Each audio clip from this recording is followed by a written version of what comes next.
Okay. Thank you so much, Nikhil, for joining us in this our conversation series, wherein you gracefully and very promptly agreed to be part of our conversation as we navigate how exactly gender and inclusion and different mandates of D&I are affecting different organizations. So today in the limelight, we have you. Not that you need any introduction, we have you as Nikhil Arora, Vice President and Managing Director at GoDaddy, a domain, a name which I doubt anybody is not familiar with in today's time, considering that anything that you want to do, if you're running a business, this is the site that we will all be going to. I myself have registered all my domains there only. So I know that how crucial it is to be living in today's time and not knowing about this brand. Thank you so much, Nikhil, for joining us once again today.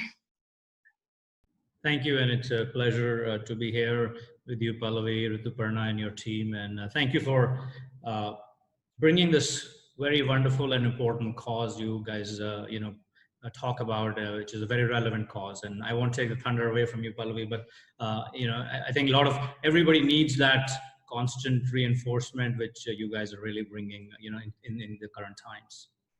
Thank you. Thank you so much for recognizing and acknowledging that. I think we need as an organization this push that the leaders are recognizing and they understand that how important it is to talk about subconscious aspects with bringing them in the limelight and talking them about in a dedicated manner.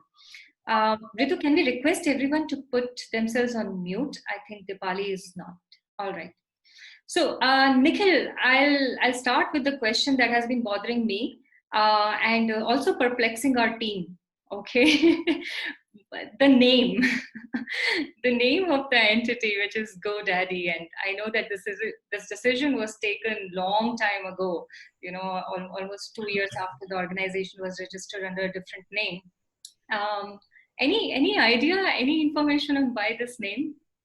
Yeah, I mean, I can share the history. I wasn't around when this happened. This is, I think, over 20 years ago. But I think originally it was registered as Jomax Technology, and then the founder Bob at that time was trying to get a catchy name, right? A name which could, from a marketing point of view, rhyme. And there was another name he had identified, and believe me or not, that wasn't available, to a domain company. And so, this name came into life because it was just considered that it would rhyme, it would catch, and it would just flow, and so on, right? I mean, that's the history I'm aware of, and Bob's talked about it, during his time when he used to run the company. And it definitely did the job. I think it's a very catchy name to just remember and go for it, and not to get it confused with anything else. But has there been any afterthought around this name, especially because there has been a lot of conversation around name titles and brand titles.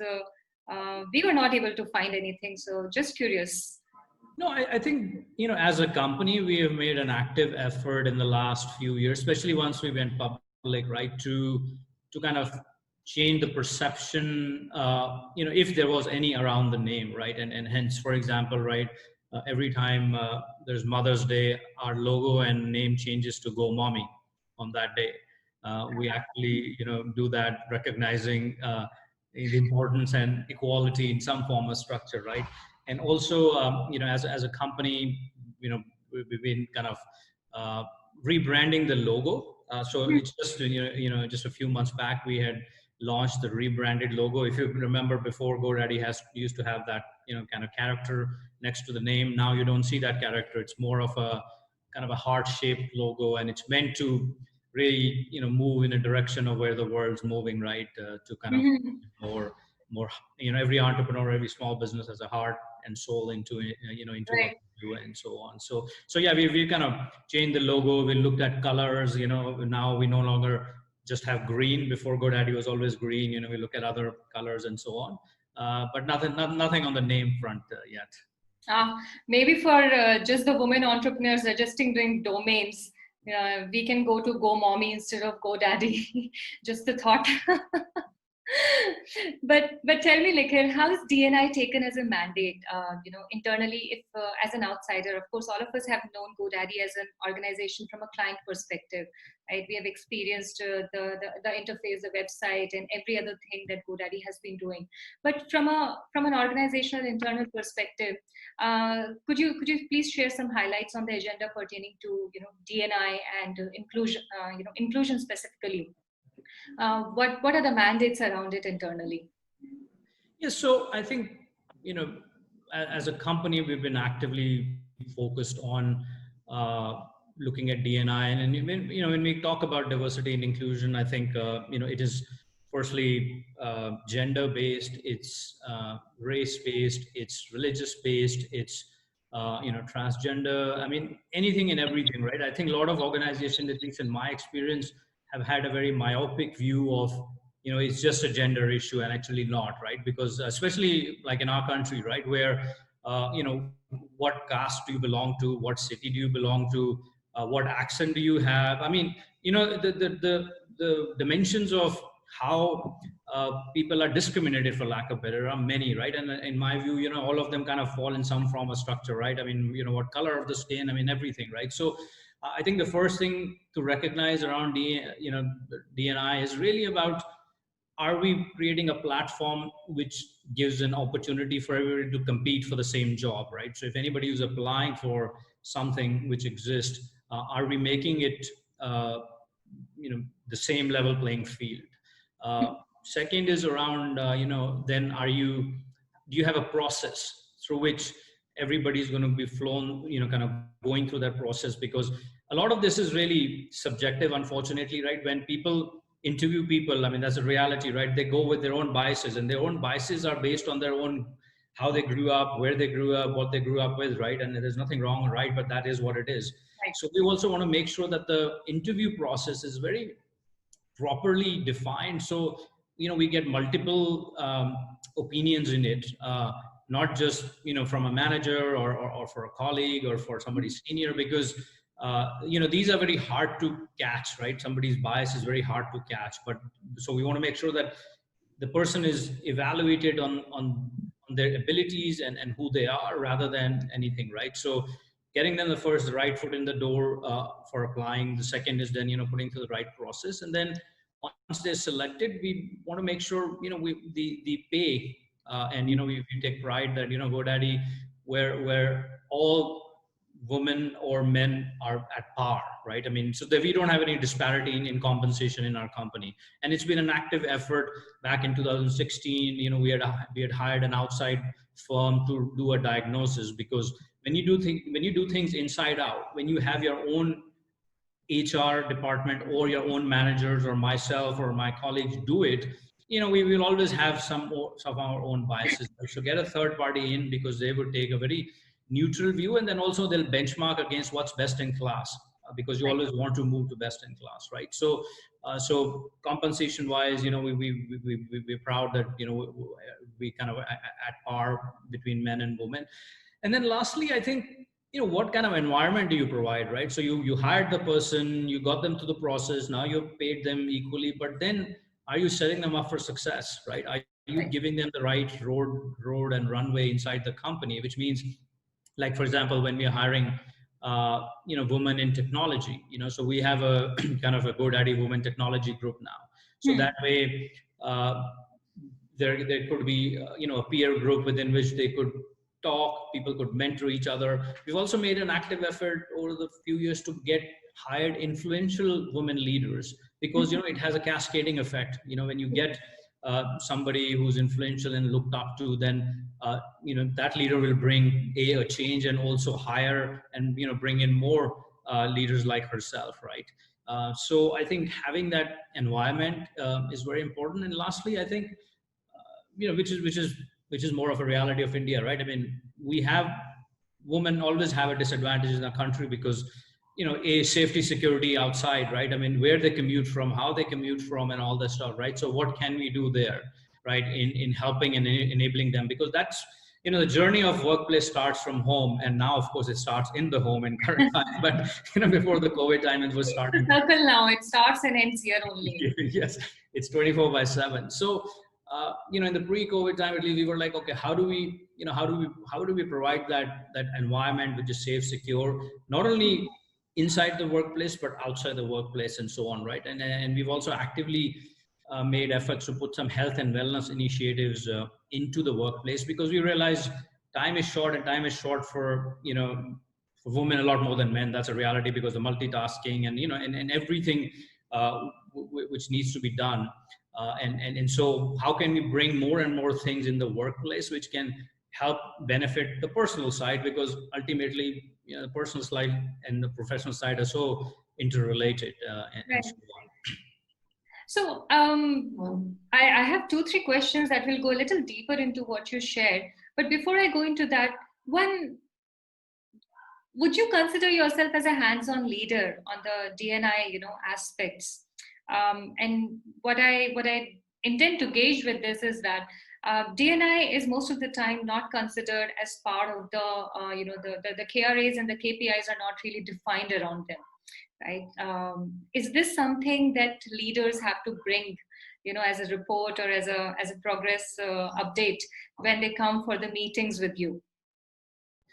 Yeah, so I'll reserve the judgment on whether I am or not to others. Probably they're the best one, but I can share you what my thought process and approach is in that, right? So in any role I've taken, whether it's now in GoDaddy or before, right? I mean, the first thing, it's a true north principle, right? You assess your organization, you assess the people, and you look at the strengths and weaknesses, and for me that's always a place when I walk in to say, okay, what is the team composition today, right? Because that reflects the history of the past, and it could be good or bad, but that's the time. For any time you walk into a role, it's a time to do a change, and so you assess. And I always look at the ratio of both from a gender point of view, from from a race point of view, from a background point of view, and also, and by no bias, right? It doesn't mean that if you have 90% people of a certain type, it's a bad organization. It's just that maybe that's how the organization grew, or that's how it just happened, right? But it gives you a perspective of the soul of the organization. And Right. so when I come in, I say, okay, but there's some very obvious things, right? If you are in an industry where there is no reason that there cannot be under, like in fact, there's no industry today there cannot be gender equality, right? So if you go into an industry like there and say there is not, that's an easy fix. So when I look at it, so okay, any new hires are going to happen in the future, right? I make a conscious effort to say, okay, we want to get the people with the best skills and best competencies, but all things being equal, absolutely we want to change the needle for gender diversity, because why shouldn't we? Because we have an opportunity, and we take that. Secondly, I think also incorporating diversity into your meetings, into your day-to-day mechanism, and so on, right? I'll give you an example, right? For like in our industry, right, which is tech, right? You always have uh, a very male-dominated perception Right. of that, right? So we have web designers who do designing of websites for people. So when we are actively doing shoots for putting uh, graphics out, right, or content out, we've made active effort to make sure we find women web designers, because they're out there. But when we're going to put our muscle behind promoting, what we're promoting is come online, but who is the face there? It's very important. So we've actively done that, because it encourages many other women designers who are out there to feel more motivated, and the ones who are not but who want to get inspired, that hey, they're more like me outside, right? I mean, last year, I remember my global management team was here, and we did a panel with 4 women technology people coming from Mumbai, and it just happened that I had attended one of the women hackathon in Mumbai, and I met them, and next thing we invited them, and that led to a series of different things that said, oh, not only are they tech leaders, but they are also great educators, because Right. it's and so why don't we use them in talking about why it's important to come online? Because if a woman hears from a woman, they may be able to relate well, open well, and all that stuff, right? So we Yes. incorporate I guess, or I have done an active effort to say, okay, it should be internal in our conversations, in our hiring process, in our environment, and B, external, which is public facing when we are talking about anything about our customers, anything about, anything we do. Like I'll give you another example, like the CSR work we do, right? We have partnered with a couple of foundations which support, education for girls in areas where nobody goes, like Northeast and so on, because, and there is so much talent, right? So that element is very, it's, once you think of it, it's very easy to execute because you have to spend CSR money, right? Right. We'll do it. So might well channel it somewhere. We're just promoting not only the cause of what the CSR is, but gender diversity. And so these are some of the examples, which at least we have embarked on and continue to do so. That's a lot of alignment actually, because not only it's taking care of inclusion and diversity internally, right, for the employee force and the talent force that you have, you are extending it to the customers so that people like us can also experience it and witness it. And then third, you have taken it to the CSR activities as well, right? So two questions coming out of this, Nikhil. Number one, what are the metrics that you're measuring, right? Because it's very important for any organization to know where all this energy, money, and time is going and how it is creating a return. Not just return from the investment perspective, but also from the progress perspective, right? Whether we are going where we intended to go. And second question is whether there have been any, is this part of the philosophy, or is this something that you set as a mandate when we talk about D&I, that it is flowing from? Yes. So in terms of the metrics, I think firstly, the very basic one, right? What percentage of your workforce is like, what are the numbers behind it, right? How many male, how many female, and how many of different race, religion, all that stuff, right? Whatever metrics you can put, but that's the first kind of yardstick we do to say, okay, where is it and where do we want to move towards, and which is also the yardstick we have external companies benchmark us. So today, we're about 30%. I mean, so obviously we want to get much further along, but we have made active effort over the years to to get to that.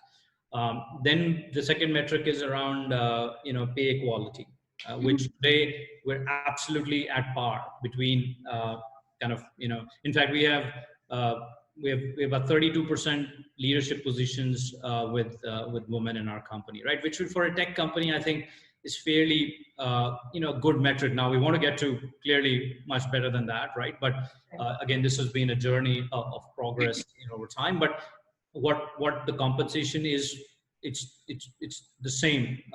So that's the second metric. And then the the kind of the third metric I would say is kind of people you hire, which is hard to measure because you mentioned, is it mandate, is it what? I personally believe that this is very much of a human driven process. Now you can mandate things, which Right. is important to set as a leader, it is very important to set the narrative because it starts from there is no doubt about it, right? Because if the leader doesn't talk about it, leader doesn't embrace it, leader doesn't show those values, it will never happen in an organization. So that's absolutely the first point, right? And also what behavior the leadership kind of when they walk around the floor and everything and so on, right? I mean, those are small things but very impactful things. Once that's done, and I think leaders' job is to build the shared consciousness of why we want to do this and what it means. But then the second part is hiring people who are going to be thinking the same, because you can again create that mandate, but if you're not looking for that attribute while you're interviewing and hiring people, it won't get fulfilled and it won't get executed.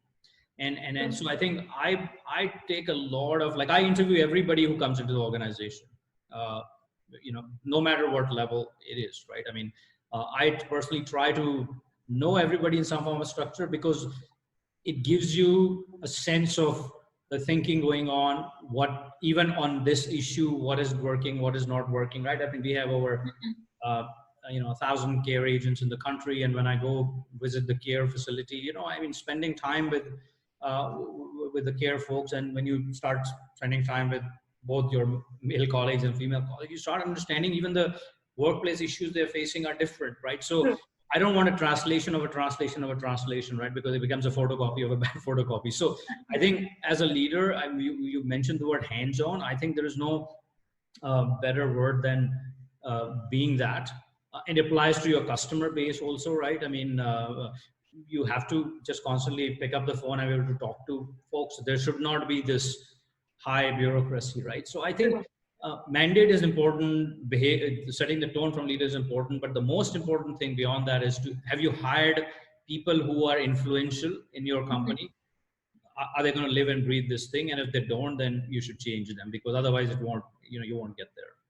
No, that's true. And hiring becomes the biggest challenge, right? And even though you are meeting every person, and that's a lot of meetings actually, let me tell you.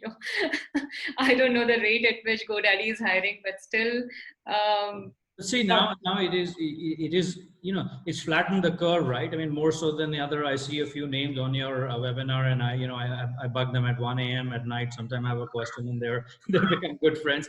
But with technology, it is very easy in that sense, right? That yeah, you want to be physically, but I think now more so than ever, right? I mean, this is a perfect opportunity. If somebody wasn't doing it, uh, everybody's available now online, right? And just having a face-to-face, a Zoom, or whatever technology you use, yeah.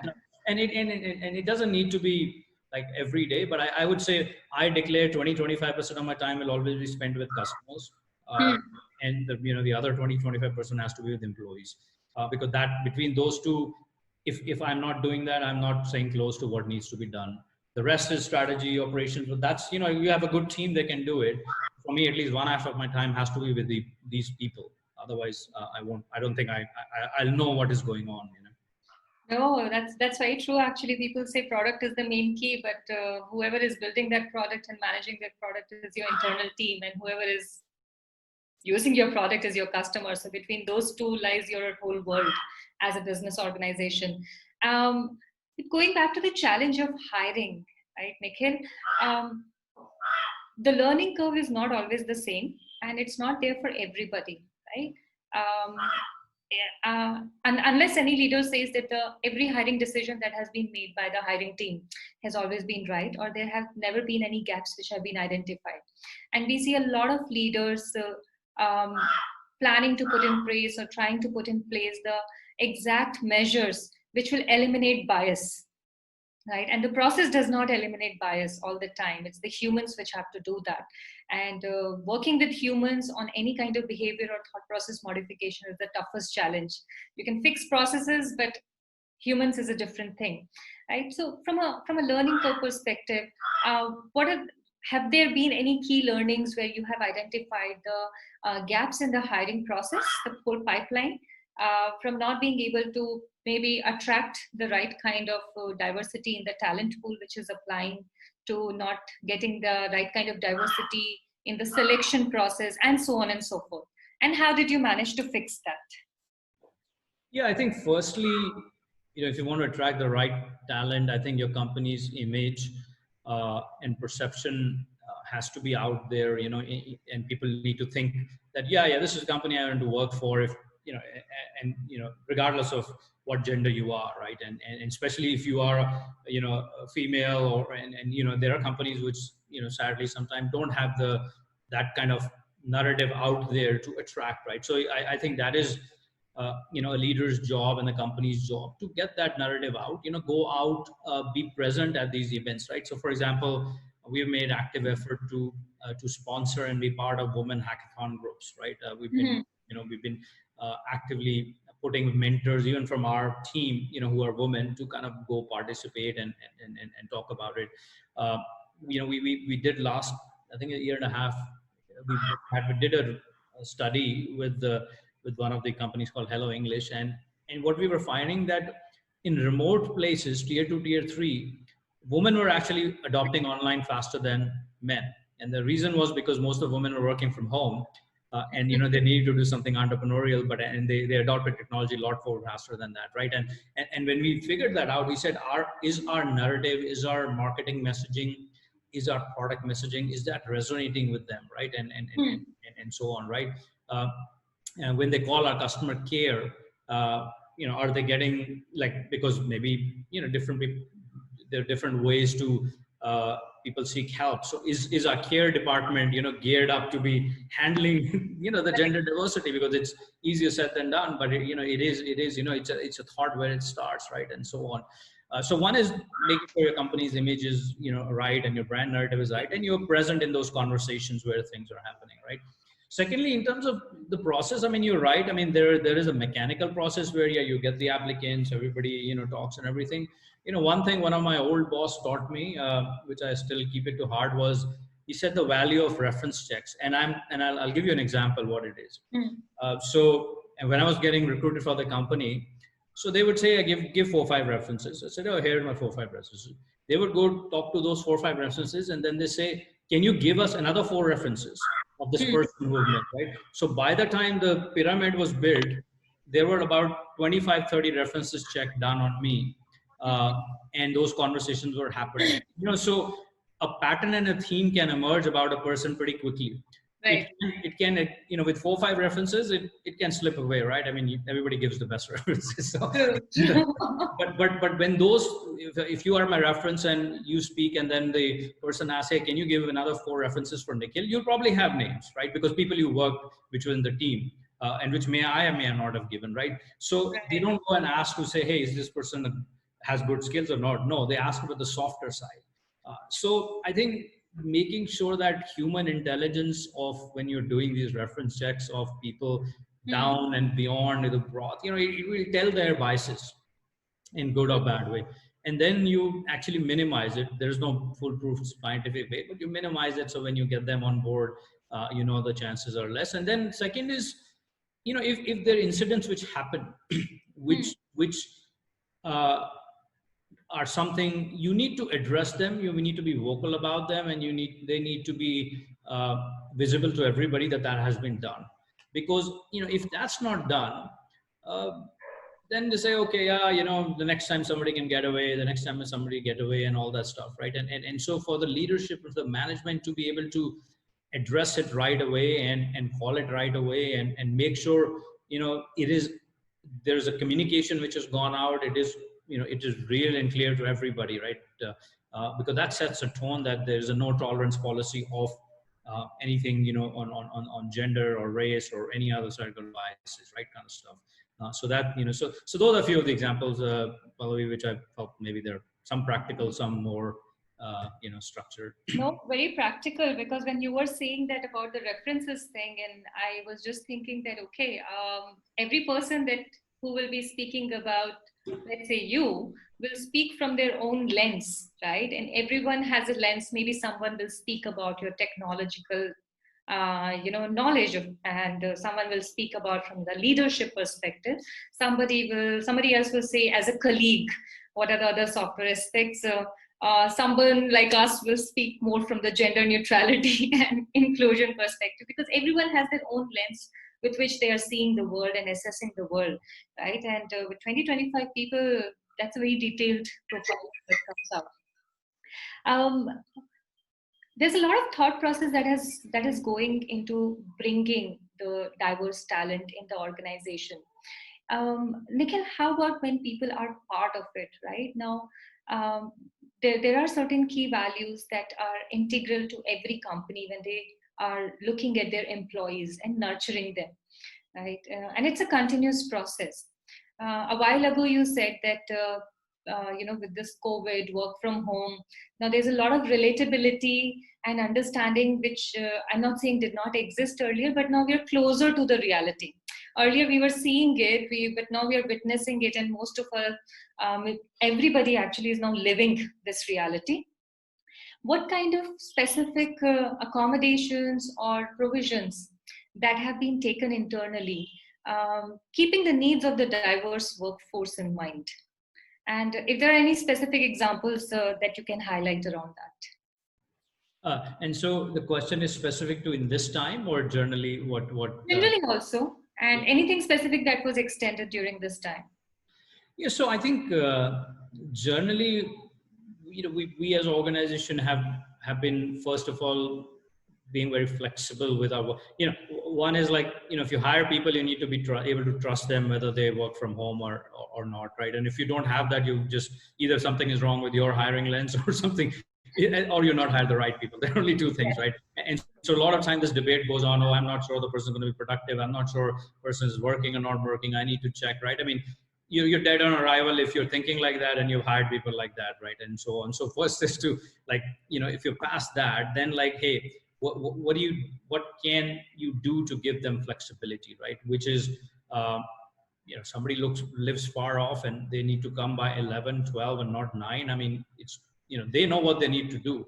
So Mhm. we like in my team, I don't think we like, for us, like we don't, other than that, hey, person is safe and secure and there's nothing going on, like the person comes, we know they're responsible people and they will do what they need to. So there is no time clock in that sense, stuff, because we believe that, hey, we've hired the right people and they know what they need to do, right? So giving them the flexibility of that, right? Especially in women's case, right? I mean, as I was talking about, like commute factors in India, right? I mean, pre-COVID, right? I mean, commute factors are not the same. I mean, after a certain time, it's not safe, if you're living at, too far off or wherever you live, right? So what can we do to enable that, right? To like, make sure that they're out of the office at a time where they're not risking, or if it happens to be a late evening because you have some event going on, that do we have provisions to make sure they get home, and because that ultimately is a company job, or I feel it's a leader's job, right, in that sense.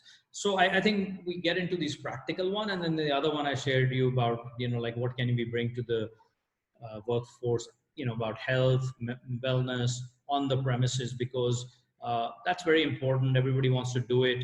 Nobody has time between commute and or before nobody had the time between commute and home. So how do we give that? So we've had like our office was the envy, because we would have 4 times a week fitness classes going on in the middle of the day, and Nice. we said there is no time to have them. It doesn't need to have to be 6 p.m. It doesn't need to be 9 a.m. I mean, that's the time we want to do it, and we do it, and it gives that extra. What extra things can we give to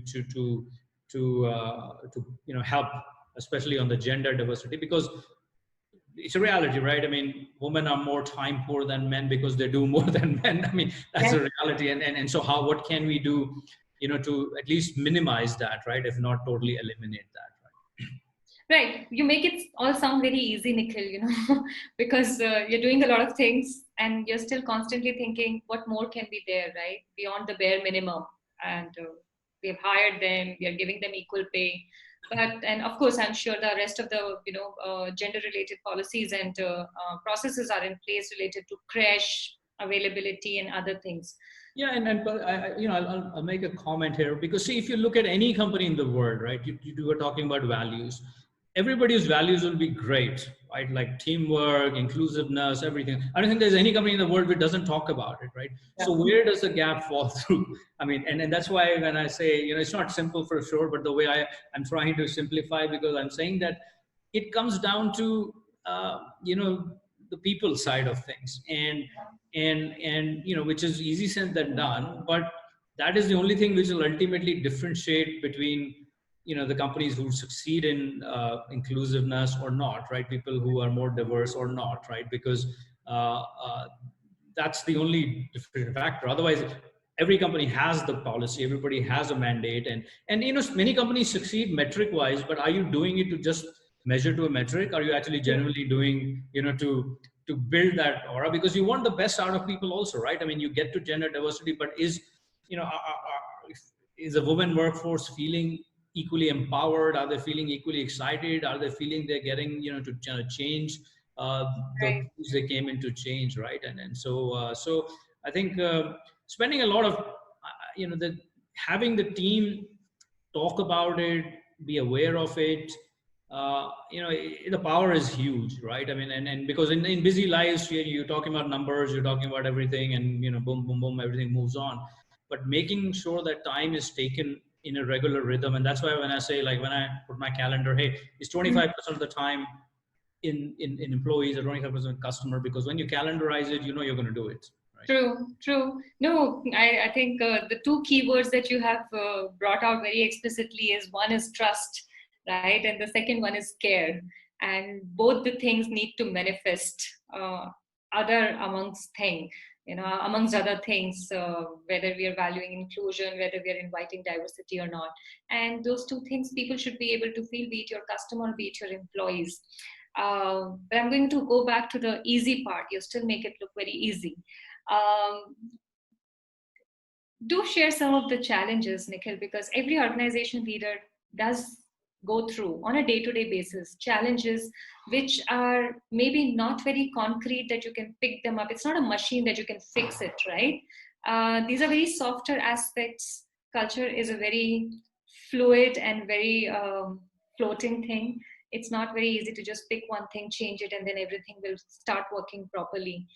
What are the challenges that you have seen yourself, experiencing it yourself firsthand, as well as your team struggling with it, especially your leaders who have been imparted with the responsibility and accountability of taking care of this alignment, of this trust, inclusion, care, and everything. And other than those challenges, how have you navigated around them to reach where you are you have reached when you talk about creating an inclusive environment for everybody?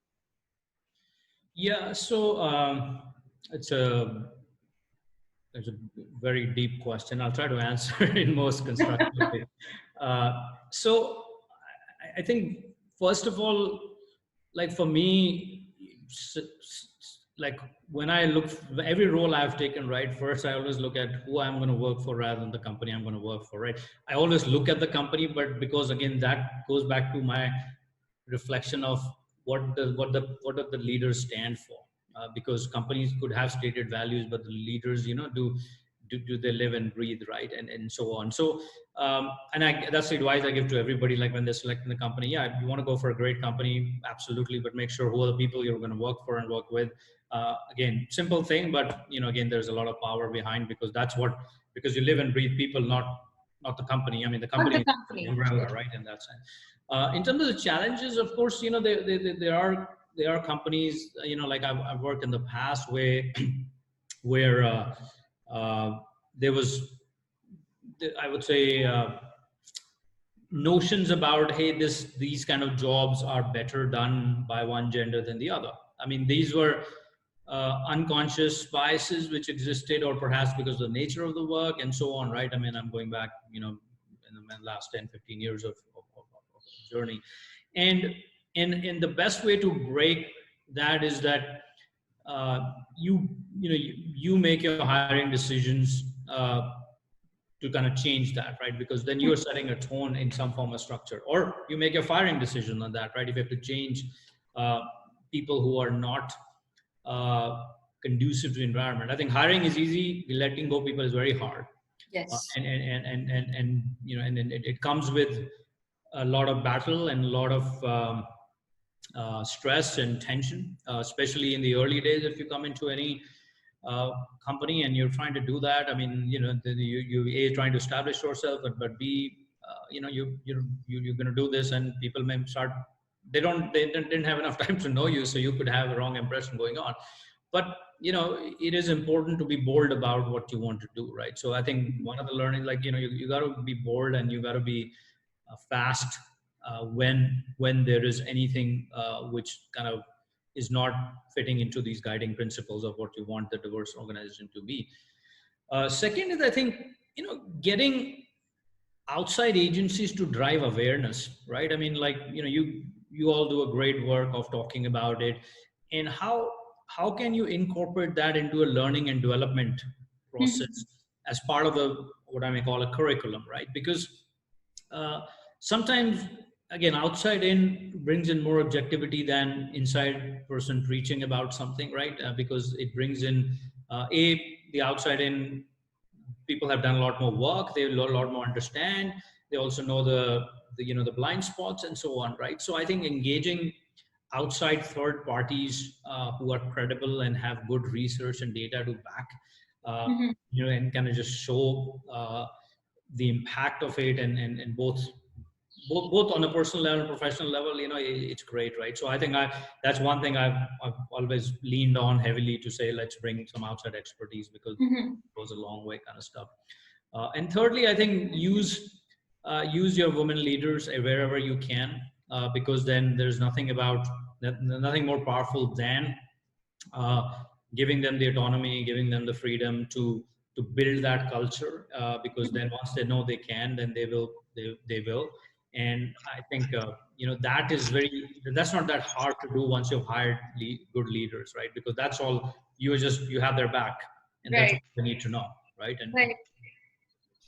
Right. No, that's true actually.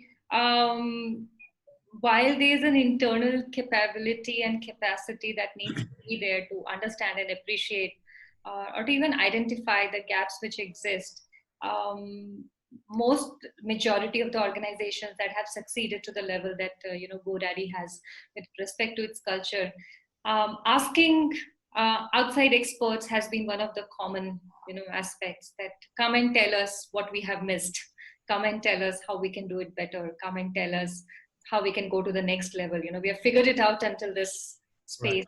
Where do we go from here? And that has been the main thing.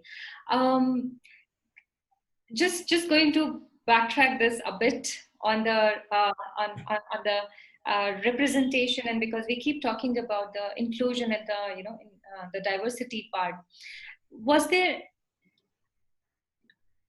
was there ever any moment where you went back to the drawing board and you said that we need to go a little bit beyond the diversity of women alone, right? Because the general narrative, even across the world right now on DNI, is DNI is equal to, I mean, DNI is totally two different concepts altogether, right? But when we talk about DNI, we're only talking about gender, and when we talk about gender, we're only talking about women. So, how has the journey been around actually being diverse enough for the diversity and inclusive initiatives for you? And how far or how wide have you traveled on that one?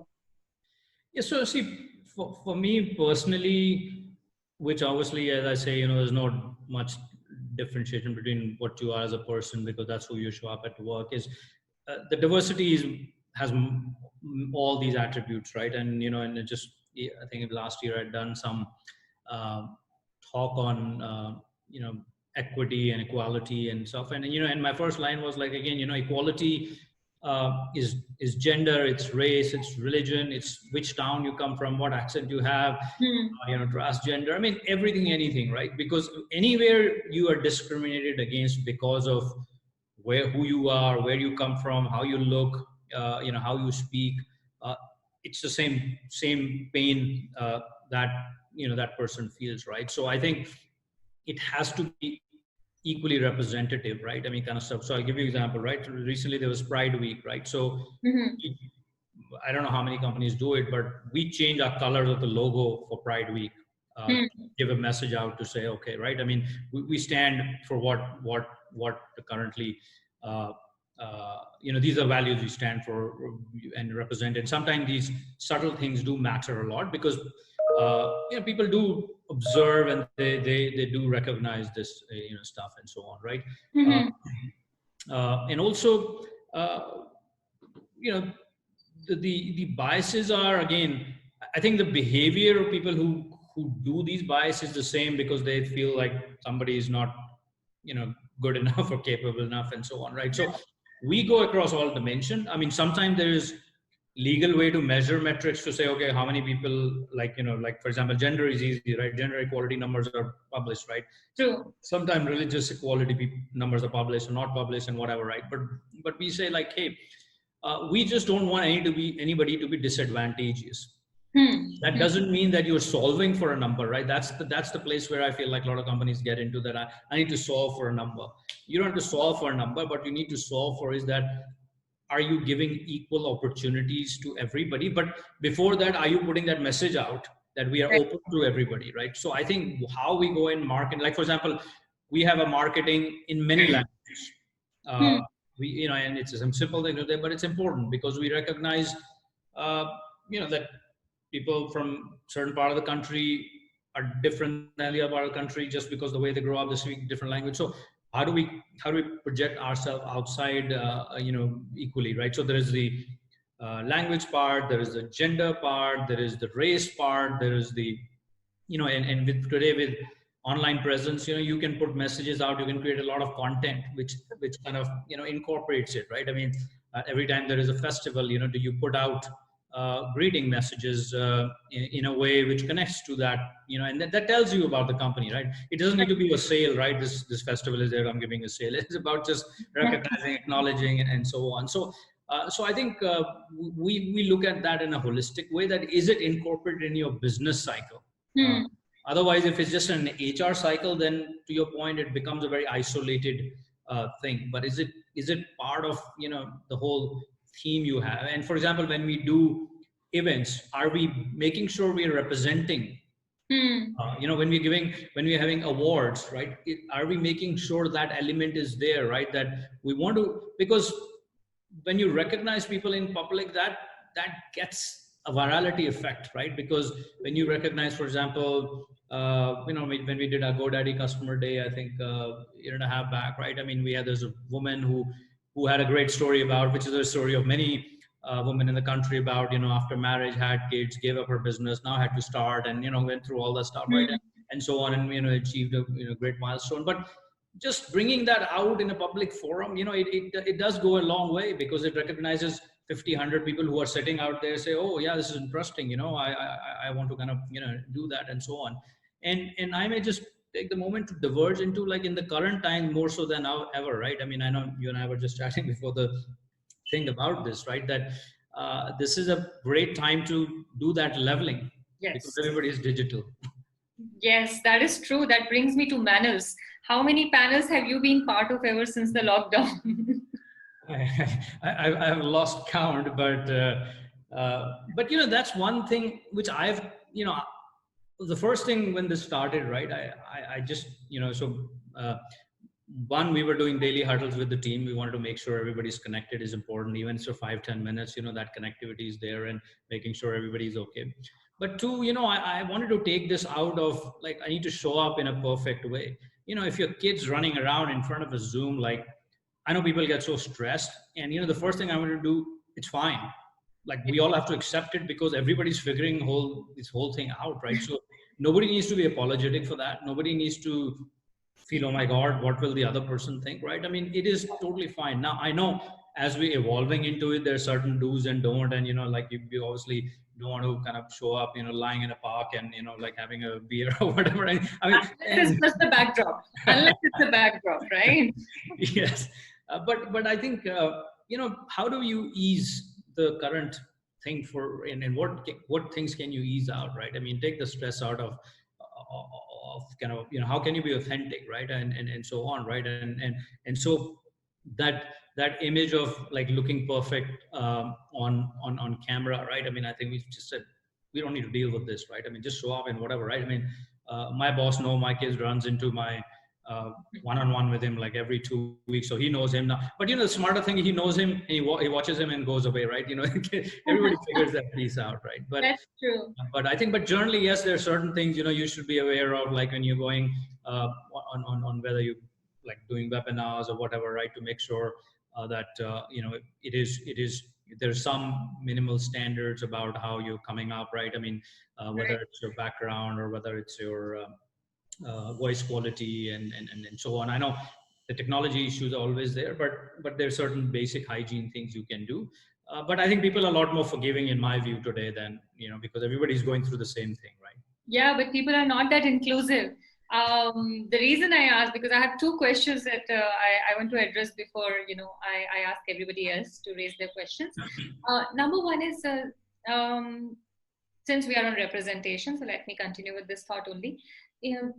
There was this expectation, right, that because of the COVID and the kind of understanding of how even staying at home, you can be equally professional. It doesn't matter whether my dog is barking, or a while ago there was a crow on the balcony which kept making this background noise, and I was on the verge of just apologizing, and then I told myself that what can I do if there's a crow in the balcony? This is just not in my control, right? I can't do anything about it. So there's this expectation or a school of thought from the D&I perspective that this will give more rise to inclusion, right? Because now there's this element of empathy that will come into picture, wherein I know and you know that it is possible to be in a surrounding from the home and be able to contribute, right? And that representation, one, will evolve into more inclusive workplaces with respect to hiring choices and decisions, not just from the gender perspective, but also from the perspective of people with special abilities, right? Second thing is, despite that thought process, in the past 3 months, right, there's this continuous rise of all the online events that has happened because we can't meet in person. We still have to meet, like we're still going to have discussions. So these webinars which have been happening, we at Ungender, we still keep seeing that there's no diversity there as well.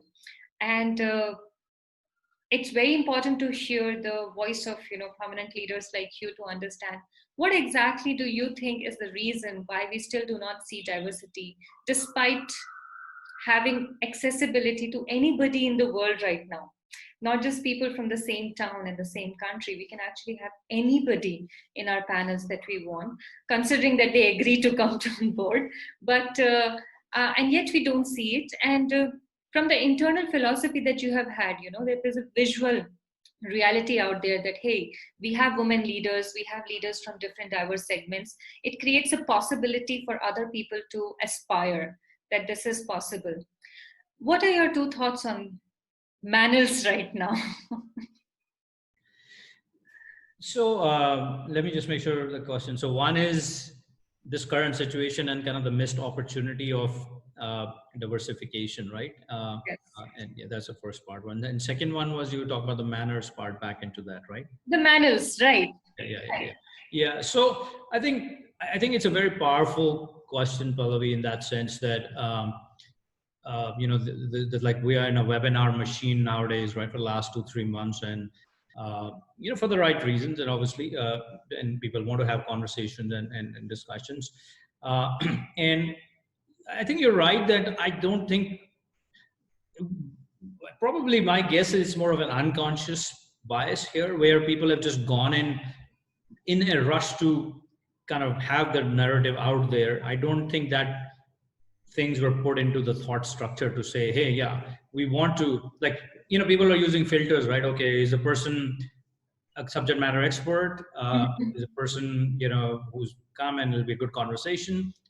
Yes, good, let's do it, right? I think probably, in my view, probably it stopped there. Right. Where probably it missed the board was around, yeah, okay, yes, and then do we have diversification, right? I mean, I was on a sports panel some days back, and actually somebody made the same comment, and the moderator acknowledged that to say, yeah, we didn't have any, right? And you apologize, but just not because it was conscious, but it was unconscious. They said, yeah, and so I think probably that's where the shortfall left. But I think it's an opportunity, as I see now with this COVID thing, right? And to your point about working from home was considered maybe less productive. Working from home was considered maybe, like a stepchild to working in the office. But now it's forced people to learn, even people who had biased opinions now, right? They have now realized, no, I am working, so how others will be able to also work, right? So I think certainly it's an equal ground. yeah, and so I think that entitlement kind of a attitude is now a little bit humbled in that sense to say, yeah, everybody's in the same level playing field, right? I mean, it's equalized the world, whether you're experienced or you're a superstar or not, everybody's doing the same thing, right? So I think in that sense time, it's a great opportunity. I think how the leaders of the industry bodies can come together and actually use that as an inflection point to really bring in the gender or race or any diverse, any kind of DNI, because that bias is gone now, right? That, hey, work from home and all this stuff, and even in hiring, right? I mean, I feel like it could go either way, and I hope it goes in the positive way to say certainly we could now see the hiring, for many people who used to be working from home, whether it's a woman or anybody of a different diverse background, would not get the same, kind of, I would say, a fair chance. Now it's level playing field, no matter where you're sitting in the world, right? To your point. So I hope that it goes there, because now, it's like, for example, our call center, everybody's working from home, right? I mean, so they could be anywhere in the world. I mean, they could be in Hyderabad, they could be in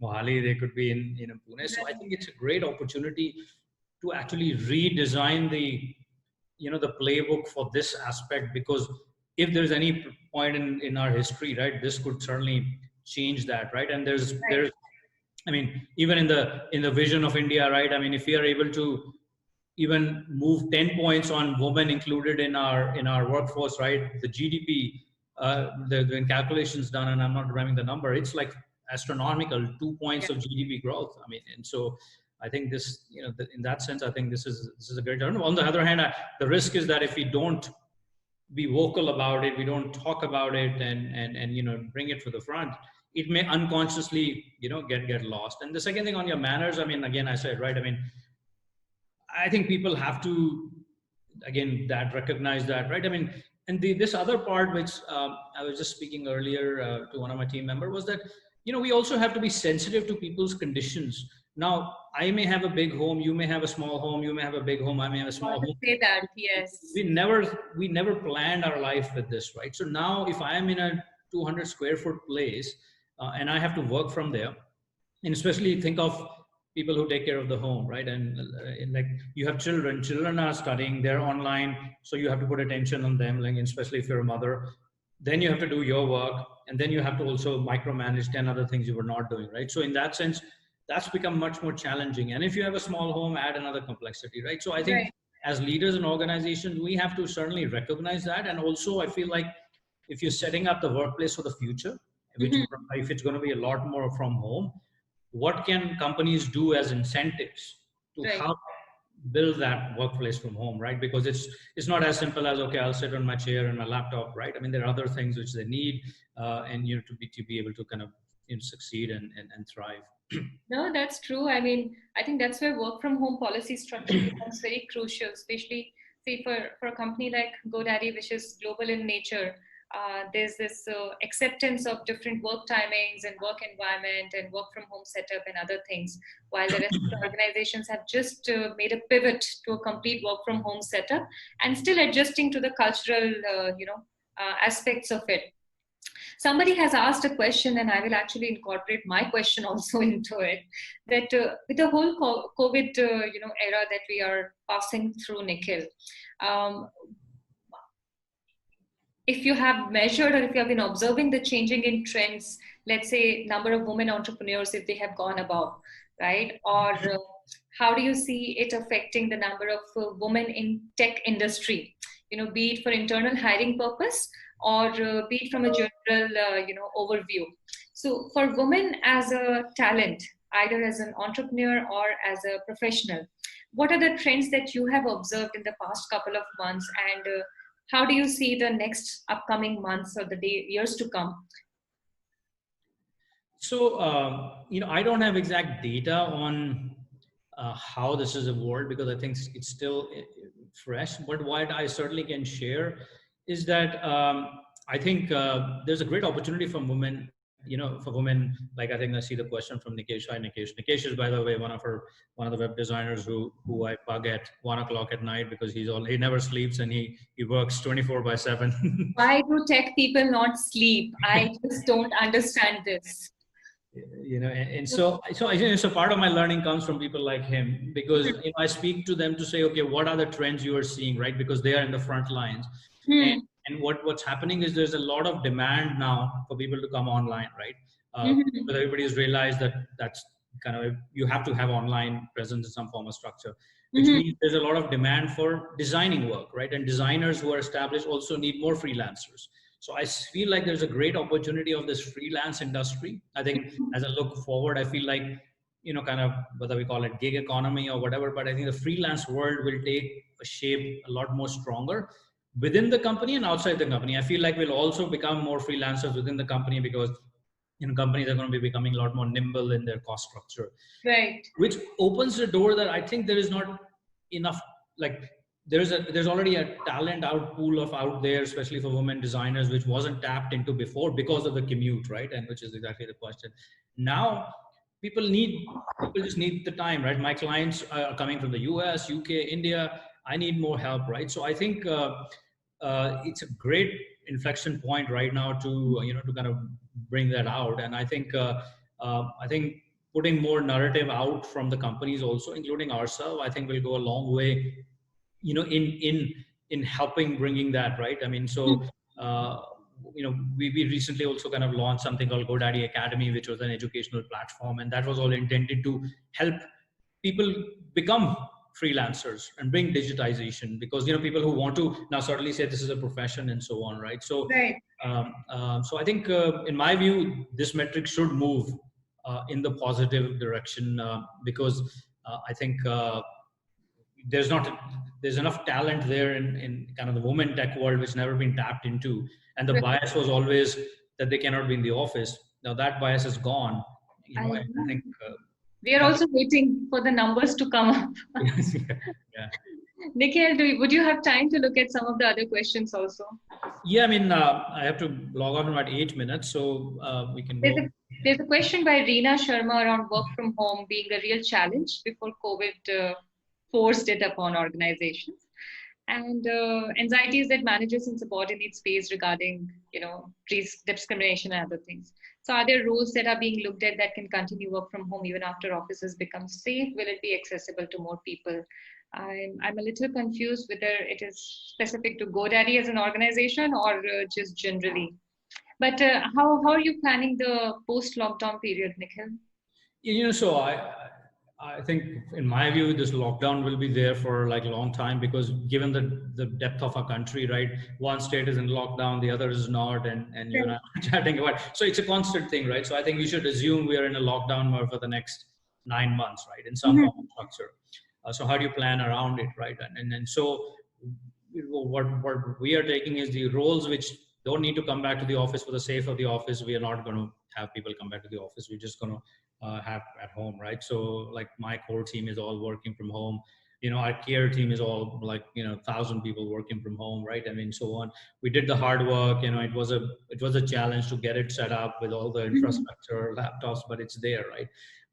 I think what we are focusing on is how do we ensure we can provide uh, assistance and help to people who are working from home, right? Whether they're economic, because Mhm. many of them may not have never thought about it that they'll ever have to work from home, Right. and or other things, right? A mental wellness is a big thing. It's a challenge for many people right now. And so what access can we provide them, with the expert or any third party help we can take, to kind of make sure that people have access to, to kind of they have an outlet wherever they need and so on, right? So Right. in my view, I think it'll be a hybrid world, partly work from home, partly from the office. People say Mhm. fully be remote. I don't think so. I think we're all human, so we need energy from people. We need to see people. So I think somehow we'll end up in hybrid. It Mhm. won't be the world we left, but it won't be like offices will disappear. I think, but it may be more like, okay, people meet once a week or 2 times a week kind of stuff. And, the next 3 days they work from home and so on. Right. So does that impact any inclusion of new policies? And I promise this is the last question before you move on to the next. Being very specific here, we always knew the conduct that needs to be adhered to when you're in the physical office surroundings, right? Uh, it's just there subconsciously. It's automatically when you enter the workplace, you start behaving in a different manner. Um, but when people are now majorly working from home only, and you're also looking at building a hybrid structure, are there any specific policies which have been introduced, like work from home or special meeting policies, or a larger mandate document around that? Yeah, we are working through what is going to be, it is evolving, to be honest, right? I mean, because the things are quite fluid, but what we know is that there will be at a given time there'll be certain offices which will always be work from home, right? And we Hmm. know that. And so in that sense, we were looking at policies of, again, what kind of assistance do we provide, right? Whether you want to buy a desk or a chair, uh, Mhm. whether you want to have a good infrastructure or a good internet connection, right? Whether you need uh, other kind of support in just being able to be able to work, right? The second is, I think we're all working 24/7, and Mhm. I think nobody has figured out the formula right now to say, okay, Yes. we talk in the morning, we talk in the evening. I think people are working harder than they were before, right? You're just on kind of calls all the time, and so how do we figure out a way where we're able to stop, like your day ends and then you come back. Like in the office it was easy, right? I mean, you walk in the morning, whatever time you're in the office, you're checked in and then you're off. People won't bother you. Now True. all of us intuitively want to bother each other because we are connected in that sense, right? So how do we educate? Maybe it's more or less of a policy, but build that kind of shared alignment to say, yeah, that's, here's certain amount of guiding principles around which we want to operate and so on. And then lastly, I think, wherever people need, any financial assistance, and as I said, this is outside of the desk and chair. Some people may be going through financial challenges. Somebody's lost a job in the family, and so on, right? And so, like, what kind of programs as a company we can create, to kind of help folks who need that. And then last but not the least is just what I kind of always been talking to my team is like, do we have a kind of statement, do we have an SOP for handling COVID, right? Because I Mhm. feel like it's only one person away in your family and it's going to be there, right? So do we know what to do? Oh, I get diagnosed, what do I do? Do I panic? No, who do I call? So we're trying to just have these resources consolidated and listed, True. True. so that way people can call. And we've done the same thing for our customers. We stood up a page called Open We Stand, Mhm. which is a GoDaddy page where we've collectively put all the resources and tools from the industry, from the government available. So if you're a small business or entrepreneur, you can go there and say, okay, financial assistance, these companies are doing something, government programs, so on, right? Because even finding a single source of truth was difficult. So Right. we've done that for our customers. A lot of things are being done, especially when culture is no longer about the furniture and the colors and the mugs that you have. Now culture and like the team members are omnipresent, they're everywhere, and you need to influence that. um, I There's one more question, but I am not going to address that since you have a hard stop. Do you want to take it? I think, say, is it legally justified to pay the employees work from uh, half quarter through the?